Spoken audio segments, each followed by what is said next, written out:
Continuing production of The Open Mind has been made possible by grants from Ann Olnick, Joan Gans Cooney, the Engelson Family Foundation, Alfred P. Sloan Foundation, the John S. and James L. Knight Foundation, Joanne and Kenneth Wellner Foundation, and from the corporate community, Mutual of America.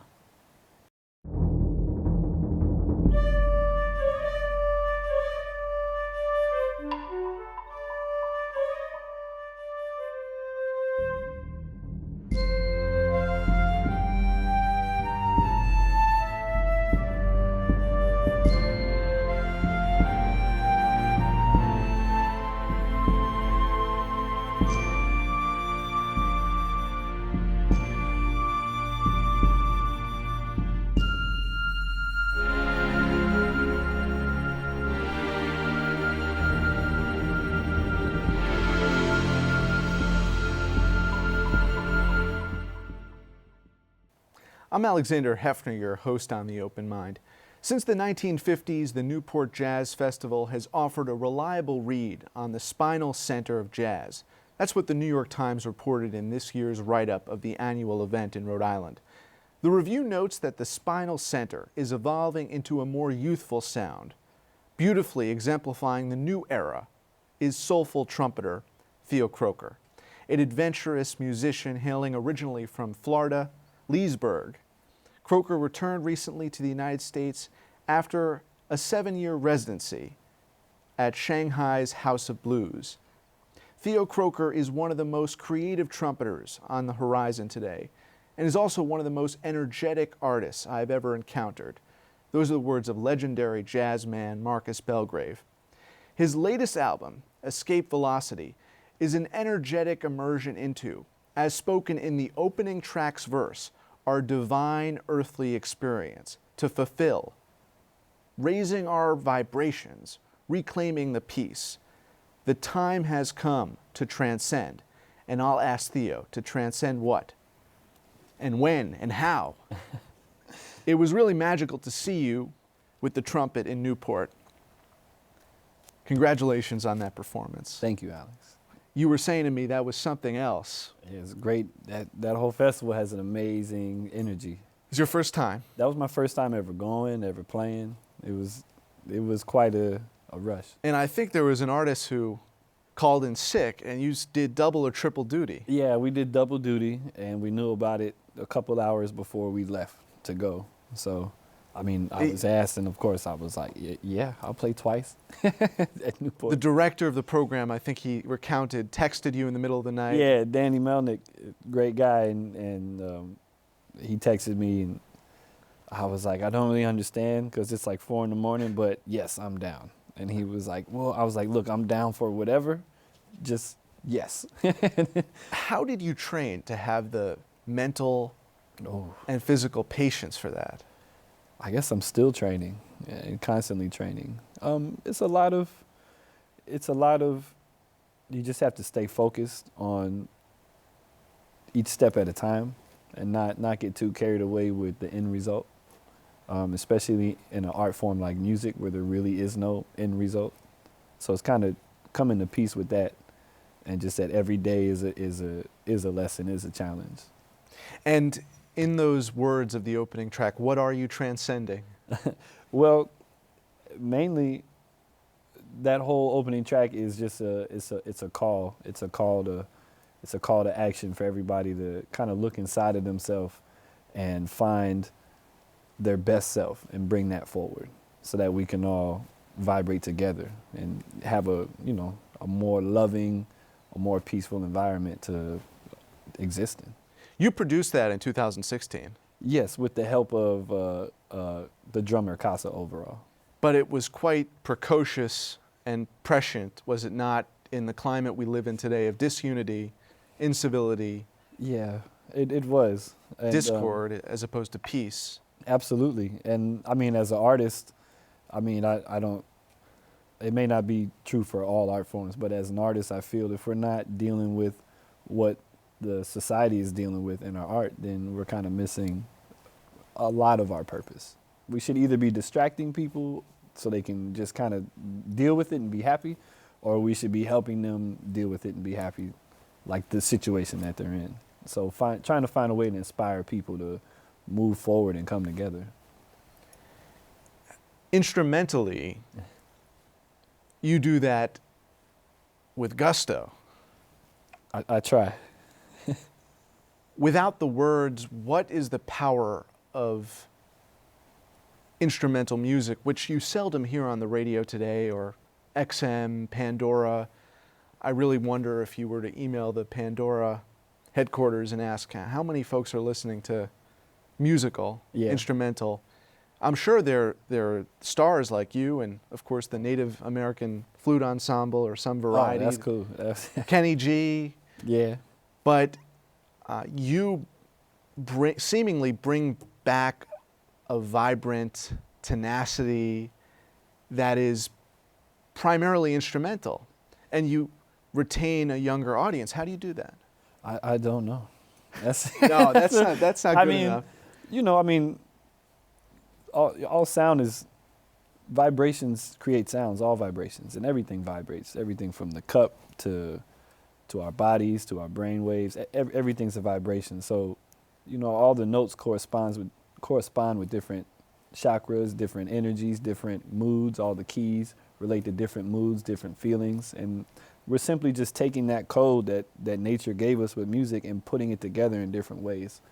So I strongly believe that if the intent of the musician is to be of a great impact to the listener, then that's, you know, all the musical statements that they make are valid and real and true.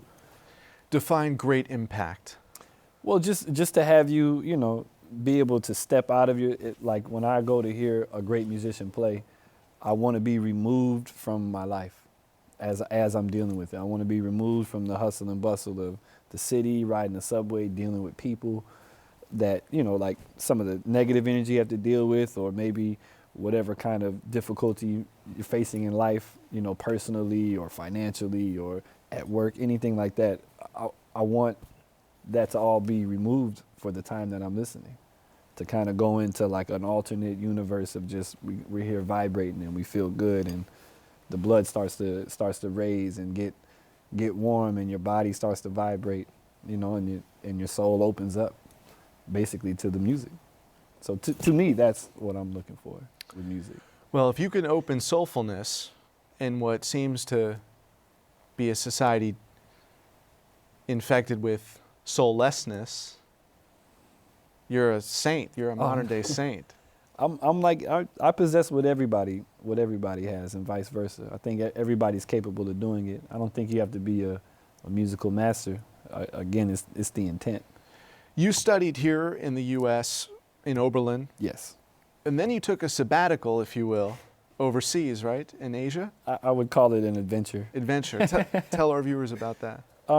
When I graduated college, I had trouble finding work in New York, and something popped up, and an opportunity in China, Shanghai, China, where the club would fly out the whole band and house you for 3 to 6 months, and you would play 6 nights a week, 3 shows a night.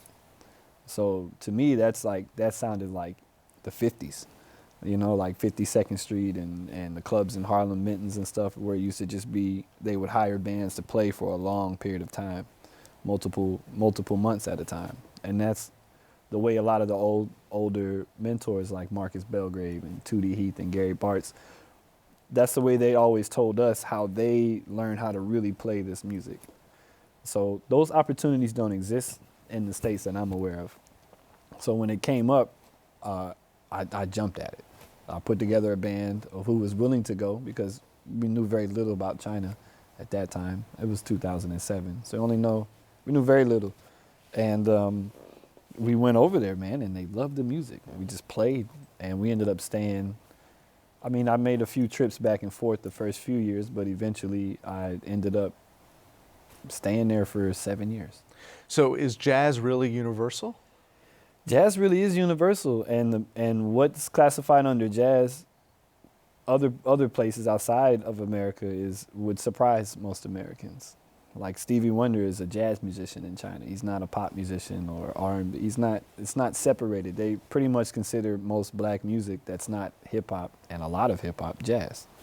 So it's really a little more encompassing than we see it here. It's not so separated in other places.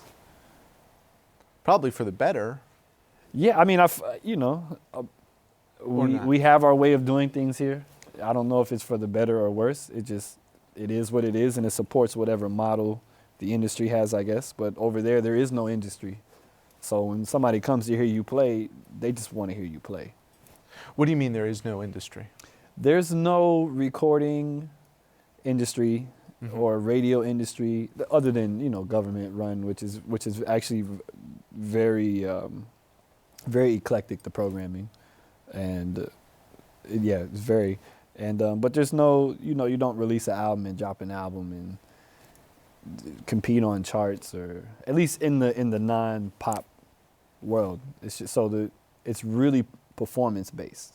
People come to a show all the time. Some people, you could see the same people 3 or 4 nights in a row at the club, or if you're there for 3 months, you'll see that same person 20 times. So they're really about experiencing that live interaction of the improviser and of the the musician together. So that's really that's the nucleus of it all. It's not a record sale or a music video, or at least in this genre, in the performance space. So it's very interactive. And how are you acclimating back to America now? It's cool. It's coming been to a while. America? Yeah, exactly. I've been back since 2013, the end of 2013, and it was cool. I had to start over. I had to learn to eat a different kind of way again, because it's a whole different system of eating food. And now when I'm in the street and people are speaking Chinese, I understand it. So I don't have that piece anymore, and it's just different. And a lot of stuff changed while I was gone. Just even from when I've been back to now, a lot of things have changed. Did anything change about jazz? Yes, it's changed. I guess the perception of jazz has changed. The jazz itself doesn't change. Different things get highlighted at different points in time. We're all pulling. But that's interesting that from 2009, even earlier, 2007 until 13, something changed about the perception of jazz. What changed? I think jazz began to reach a younger audience again, and not a younger audience that is in the suit and ties and pretending it's the 40s, and loosen this. Right? No, I mean that's a great era of music and everything, but those musicians like Duke Ellington, Miles Davis, Louis Armstrong, Dizzy Gillespie, Roy Eldridge, they were all cutting edge, practically pop stars. Well, Louis Armstrong definitely was a pop star. So, they were never playing an old way. They were never going backwards. They were always looking forward, trying to move forward. And I think that reemerged in the I guess you would call it the mid-thousands or late 2000s. I think a lot of jazz musicians began to come into fruition with that have been influenced by hip hop and R&B and other, electronic music, other forms of music. So we started to bring that music in to jazz and mix it together. You had Robert Glasper's Black Radio. That turned a lot of people on to jazz. And he was doing it using people like Lupe Fiasco, Erykah Badu, Jill Scott. So he was kind of mixing the followings together. So people started to realize, wow, I like jazz. Even though you heard it on Tribe Called Quest. But it's still, I think people became a little more aware that, this music's actually pretty vibrant. It's not just like my grandparents' style or my dad's style. It's actually relevant to what's happening now and where music itself is right now. I'm so glad that you explained that. I tried. Because I honestly, it gives me pleasure and hope as an admirer of yours and of this genre, that it's not just for folks at the Beacon here in New York or whatever the counterparts are in your cities Yeah. across the country, it is the offerings at Newport this year, 2017, suggest an epiphany, a renaissance, Yeah. a new generation. What did you learn from your fellow artists during the Newport experience? Oh man, well, it's just, I think it's great how inclusive a festival like that can be while still holding its roots to jazz. So you can go see, I saw Cyrus Chestnut's trio, who's a great pianist, but it's jazz, straight ahead jazz, play. And then we went across the stage and we saw the Philadelphia experiment with Christian McBride and Questlove and DJ Logic, and the Roots were playing. Sean Jones was playing, a great trumpet player. So it was so much of what they call some of the children of jazz. The funk and the grooves and everything was still being incorporated, which I think is beautiful. And I guess I don't think it's new to do that. Jazz always did that. We had grooves in the 70s and 60s, like it's not. But the fact that we're not separating it anymore. We're swinging and we're grooving. We're not saying, okay, this is the only thing that's jazz. The jazz box is now full. To what do you attribute when you describe that transformation from 2007 to 2013? Oh man. Well, I really think it was players like, well, I can drop names. This is cool. Like Marcus Strickland and Robert Glasper and Esperanza Spalding, Christian Scott. I think it's all of those artists coming of age, and a lot of them are my peers. And the fact that we all grew up listening to all sorts of music. We all grew up listening to, of course, everything from the old school, the funk and R&B and soul music in the 90s R&B, which was beautiful, which is gone now, it's strange. And, early hip hop, like real hip hop with a message. And so the fact that we also studied the tradition of jazz, and that any tradition can only move forward when you know it, and then when you incorporate other traditions within it. So it was the whole mixing of what we're influenced by, like why, because there was this whole movement in the 90s to exclude everything from jazz and just focus on a certain period or certain periods of jazz, which is not ever what the spirit of the music has been about. What about the politics of the music? We touched a little bit of that just now. You mean like business or? Well, not the business so much as whether or not the groove, as you describe it, can have a potent effect on the human psyche. Well, we know it does, but it doesn't seem to be driven to the right groove right at the present moment in terms of the civility of our culture. Jazz, while it can be funky and groovy, right, is pretty civilized. And you go to Newport or Saratoga, yeah, I don't know about Montreal, but Newport, Rhode Island, Saratoga, New York, and I'm sure there's Monterey, right? Yeah, that's a great place. California. Yeah. It is groovy, funky, and civilized. It is. It can be. I mean, jazz is a thinking music, but all music is thinking music. It's just how much are you going to allow yourself to think? All music is thinking music? It's all there to make you think something. It might not be a very high level thought. Right. It could be a very low level thought you're dealing with. We could be dealing with in the club type of behavior, but that is a form of thinking, and it is a form of social behavior. So I think jazz doesn't exclude that. It just, presents it in a much more mature way. What do you think the influence has been of the Roots and the immersion of jazz on late night, both NBC and CBS? Does that also deserve credit for a regeneration of jazz? Absolutely. I mean, I think having those bands, like I assume you mean like John Baptiste. Baptiste and the Roots, of course. And it's nice to hear the Roots playing. You know, they play stuff like Actual Proof by Herbie Hancock. You know, they're like really bringing a lot more of the jazz repertoire, exposing it to an audience, which I think is beautiful. And I think it does show a reemergence of interest in jazz. But you have to remember that jazz has always been relevant and it's always existed. It didn't go away.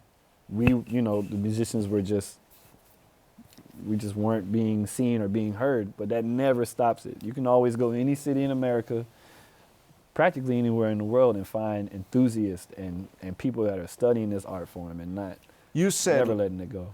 You said Louis or Louis. Louis Armstrong. Yeah. Now you are a trumpeter extraordinaire. I'm a trumpet. I asked you before, and you sidelined the question when I said the physical capacity and the training from a young age. I think you were 5 or 6 when you started playing the trumpet. 11, yeah. 11? Yeah. I would think earlier to have that facility. When did you first experience the trumpet? Oh, well, you know, my grandfather was Doc Cheatham, a legendary trumpet player, so I remember seeing him play as early as 6 years old.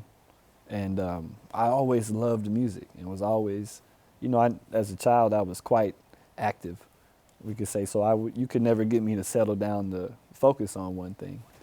But I knew I loved music. And when one day, you know, the middle school band came to the elementary school and let us play all the instruments, and I signed up for the trumpet right away. And that was kind of it. So once I got one, that was you just couldn't get me to stop playing it. I related in your biography to that grandfatherly inspiration. Yeah, totally. Was it the DNA? You know, What led you to gravitate towards the trumpet as opposed to another instrument? You know, my spiritual beliefs would say yes, but scientifically, I don't know if the DNA decided that for me or not. I do know that I would be here without it, for sure. If I didn't have the grandfather and I didn't have it in my blood, I would still have picked it up and played it and did the work to get where I am now, for sure, on the instrument and the music. Now, for the folks watching this presentation, where can they see you perform in the future, Theo? Oh, cool. Well, I guess the next time I'm playing in New York City is with my group from Escape Velocity, and it's on September 25th at the Blue Note. Beyond that, how can they act? How do you, as the musician, we had Otmar Liebert here, and he was reminding the listeners that Pandora is not the ideal way to experience it for. Oh, I mean, okay, a plug musician. I mean, the best way to support a musician is to buy the physical product, which is now I think is pretty much Barnes and Nobles and Amazon, and you can stream the music. That's great, but when you purchase the music, you're putting a notch on the board for that artist.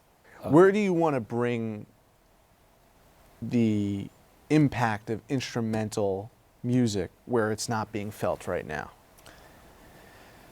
Oh, that's a good question. I really think at the state that we're in this country artistically, through our current administration, that children are probably going to suffer the most. In 10 years, you know, young children now I don't know if they're going to be hip to what's going on with instrumental music and the magic that it brings into their life. So I think if it was my mission to expose or reach more people, I would definitely go after the young children. Wow. Children, you don't want them to be desensitized. Man, no. I mean, music saved my life, honestly. I was a very hyperactive child, and my parents would not medicate me. I didn't have any kind of focus, and I had behavior issues because I didn't have focus. and I had nowhere to put all that energy. And when I got into band class, the band director at that time, his name was Doug Yop. He was the man who actually taught everybody in the class together, like 60 students, how to play the instrument from scratch together. We all learned in a group. That really, the inspiration and the support and the energy that he put into it really gave me a place to put all of my energy and all of my wildness and all my creativity. And then as time progressed, that became an outlet for me to express myself without having to be crazy, I guess. So I think, music teaches you how to work with others, absolutely. It teaches you how to be creative. It activates the creative side of your brain, which you need if you're going to be a physicist, a pilot, an engineer, all these great professions. Or I'm sure a lawyer needs it, a doctor. You need creativity to solve every problem. You have to be creative. You can't just apply a formula, especially to a new problem or problems in the future. So, it teaches, Wynton Marsalis likes to say that it's a very clear form of democracy to play music with people, because we have to negotiate. It's like having a conversation. We can't overtalk each other. We can't exclude anybody. We have to do it together, or it's just one person, which is not a great effect. So I think it's important, and it gives children something to do, especially in some of these harder hit communities economically and socially. Children, they need an outlet. It can't just be sports, because sports is it's very good. We need that too. We need physical activity, but sports is very, it's a very commercial, moving into that. When you're in a marching band, it's not a lot of commercialism around the marching band or a concert band or a jazz band in school. You're there to play the music. So I think it's important. Well, one other place I would propose, Silicon Valley Twitter headquarters. Yeah. I think you should pay a visit. Okay. We have a lot of folks come on the show talk about the effect of social and new media. Absolutely. On society. And when you say you're concerned about the children, yes, and that's the audience of jazz listenership that you aspire to fulfill your goal as a pro-social yes, musician, go see Theo on iTunes or in concert. Magical trumpeter. Thank you. Pleasure being with you today. Nice being with you too. Thank you for having me. And thanks to you in the audience. I hope you join us again next time for a thoughtful excursion into the world of ideas. Until then, keep an open mind. Please visit the Open Mind website at 13.org/openmind to view this program online or to access over 1,500 other interviews. And do check us out on Twitter and Facebook at Open Mind TV for updates on future programming.